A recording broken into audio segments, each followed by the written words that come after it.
Sa digmaang ito, walang mas mahusay na armas ang tao kundi ang kanyang katalinuhan. Walang ibang persa kundi ang kanyang puso. Ang nobelang ito ay aking isinulat upang maiparating ang karahasan ng mga dayuhang ang tingin sa atin ay mga Indio lamang. At walang karapatan ang mga Pilipinong may pangarap sa kanyang bayan ay nagdurusa at nagbabayad ng kasalanan ng mga nagbubulag-bulagan.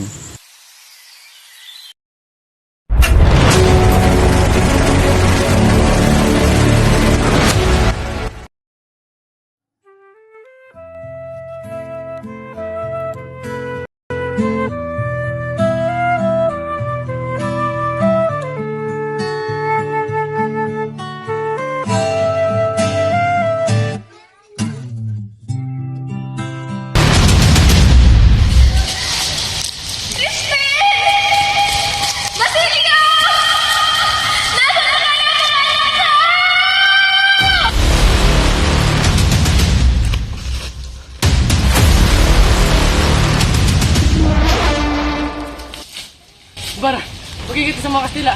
Tayo na! Kapatid, dito tayo!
Pagbatak ng ulan, sa bawat paghaplos ng hangin, ikaw ang aking naaalala, Crisostomo.